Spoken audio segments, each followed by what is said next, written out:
Une nouvelle façon de voyager.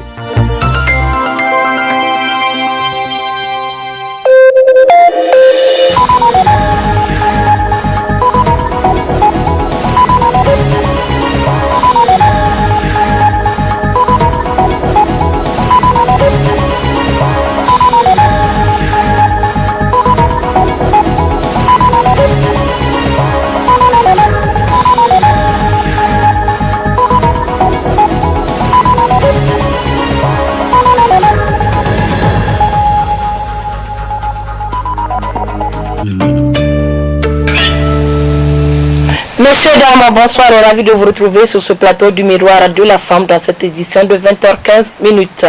Le premier fichier électoral biométrique du Niger est désormais prêt. Il a en été fait remis comme prévu dans le chronogramme de la CENI ce jour 2 septembre 2020 au président de la CENI en présence des partenaires techniques et financiers. D'autres précisions avec Khalassami Ibrahim Kantama. Chose promise, chose tue. Après 2 tentatives vaines de son élaboration, le Niger dispose désormais d'un fichier électoral biométrique. Et conformément au code électoral, ce fichier biométrique a été remis au président de la CENI et cela conformément à la date indiquée dans son chronogramme, d'où l'objet de cette rencontre avec le directeur de l'informatique chargé de l'élaboration de ce fichier. Ce dernier n'a pas manqué de rappeler tous les efforts consentis pour l'aboutissement de ce projet. Monsieur le Président, nonobstant toutes les difficultés sécuritaires, sanitaires, nous allons procéder à la remise du premier fichier électoral biométrique du Niger.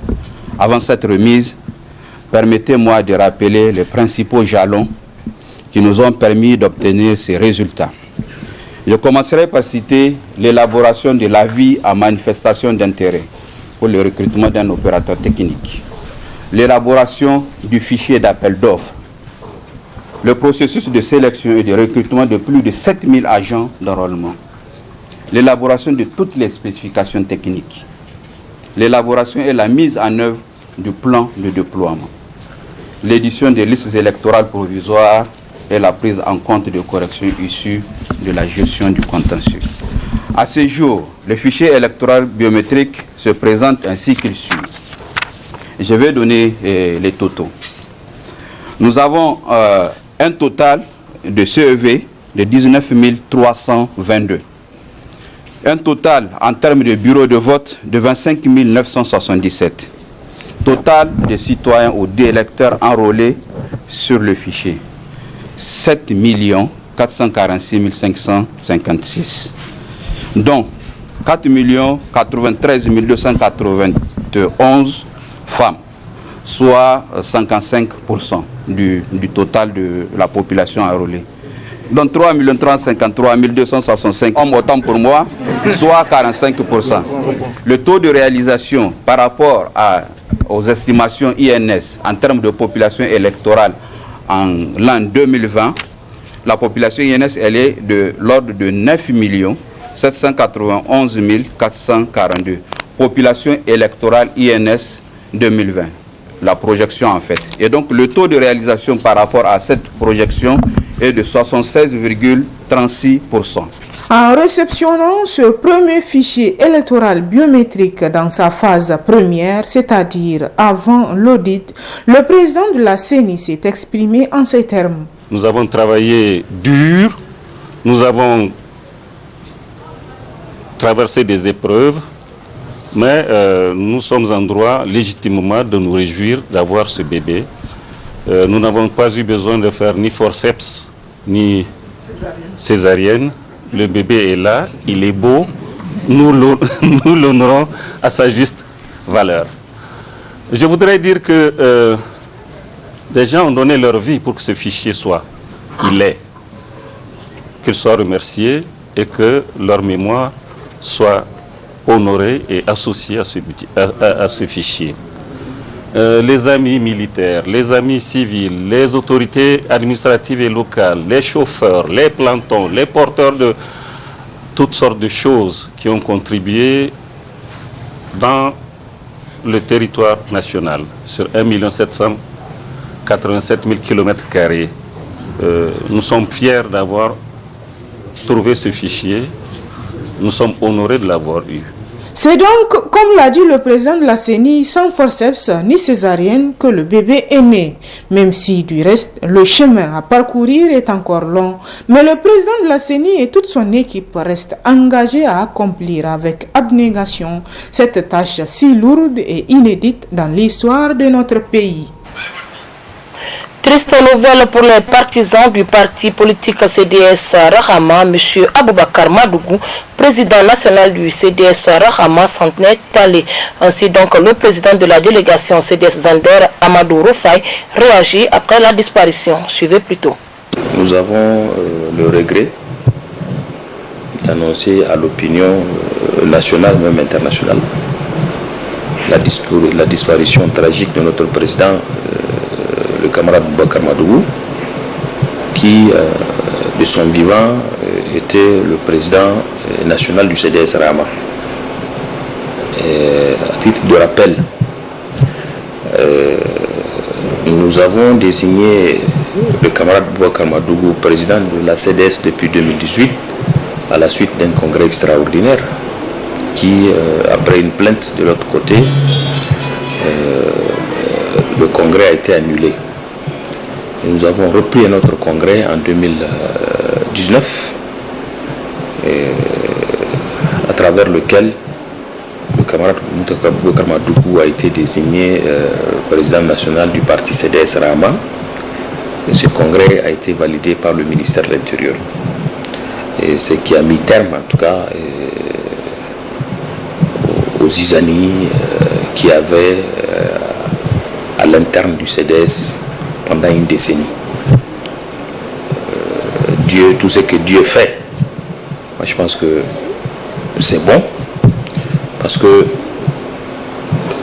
nous devons accepter et prendre de deux mains, parce que pour nous, toute vie goûtera à la mort.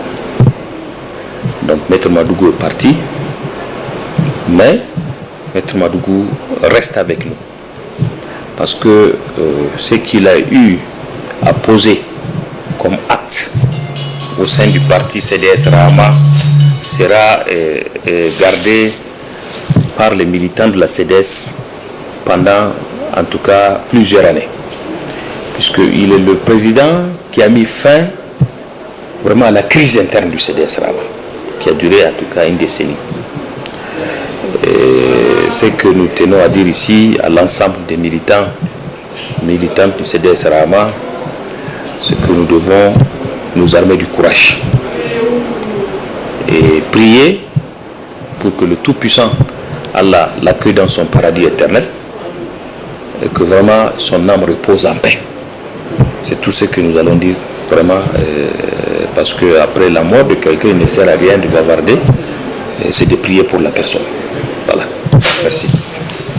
Restons toujours dans le domaine politique, cette fois avec le président du PNDS, Tarea Bazoum Mohamed, qui poursuit sa tournée de proximité dans la région de Tawa. Bazoum Mohamed était à Ourafan. Les images.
registre à présent, parlons de santé dans cette édition dans le cadre de la célébration de la 18e édition de la journée africaine de la médecine traditionnelle. Une série d'expositions et ventes des produits de médecine traditionnelle a été organisée au stade général Séni Kountché de Niamey sous le haut patronage du ministre de la Santé publique. Une de nos équipes est allée à la rencontre des différents exposants. Zainab Gagara qui commente les images de la télévision Saraounia. La médecine traditionnelle est très importante dans la prise en charge de la santé des populations en Afrique. C'est donc dans le cadre de la célébration de 2 décennies de la médecine traditionnelle que se tient cette exposition vente des produits issus de la médecine traditionnelle. C'est un programme qui est très important parce qu'on doit travailler avec la médecine traditionnelle, la pharmacopée traditionnelle pour s'assurer que nous contribuons effectivement à l'amélioration de la santé des populations. Vous savez que l'Afrique est très riche en pharmacopée traditionnelle et face à cette richesse et que la plupart des médicaments modernes que nous utilisons viennent à partir de la pharmacopée traditionnelle.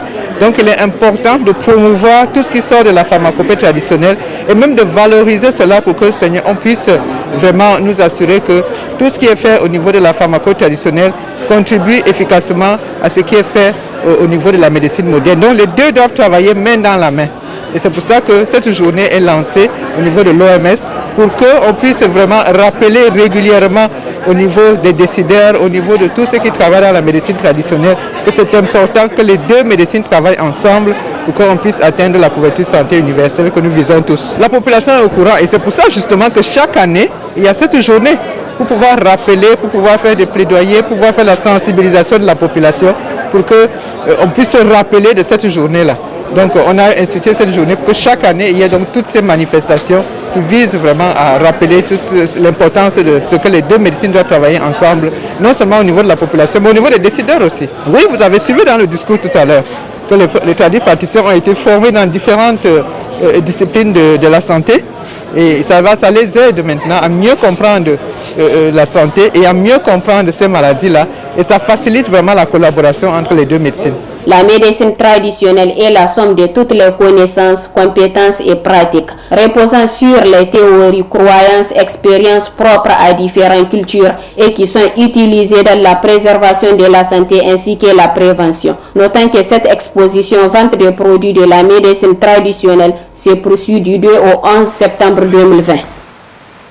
Un mot d'éducation dans ce journal. La rentrée universitaire est prévue pour le 7 septembre prochain, mais à une semaine de cette rentrée, déjà les étudiants menacent de la boycotter à moins d'une satisfaction de certaines de leurs revendications. Le reportage est de Zainab Gagara et Kantama Ibrahim. En prélude à la rentrée universitaire prévue pour ce 7 septembre 2020, les étudiants nigériens s'y préparent activement. Même si dans une déclaration rendue publique hier par le comité exécutif de l'UNUN, ils envisagent de boycotter cette rentrée, si toutefois certaines de leurs conditions posées ne sont pas réunies. Le comité exécutif de l'UNUN interpelle le gouvernement quant aux conditions de vie et d'études cauchemardesques dans lesquelles végètent les scolaires nigériens en général et les étudiants de l'UAM en particulier. C'est pour cela que nous exigeons la reprise et l'achèvement sans délai des chantiers d'infrastructures en cours. Exigeons la mise en stage immédiate de nos camarades du département mine et pétrole de la faculté des sciences et techniques. Exigeons la construction d'un amphithéâtre d'au moins 1500 places à la flèche, sans quoi la rentrée académique de l'année 2020-2021 sera impossible au niveau de cette faculté. Exigeons l'équipement de l'amphi 1000 places de la faculté des sciences et techniques. Exigeons le recrutement des enseignants, chercheurs et PAT pour le bon fonctionnement des différentes facultés.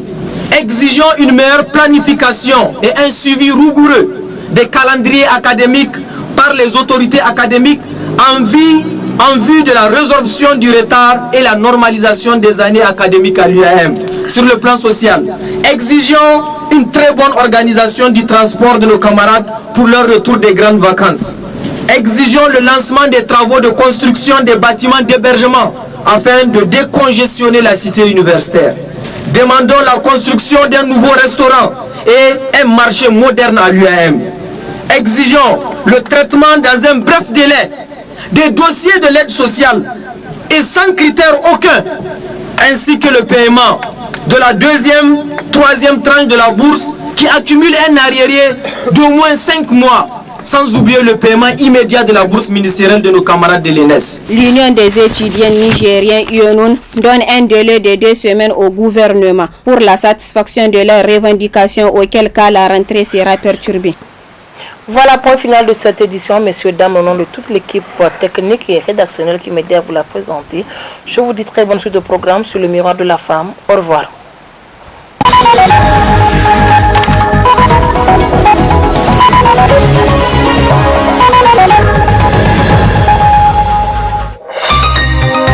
Ce journal vous a été présenté par STM Transport Voyageurs. Une nouvelle façon de voyager.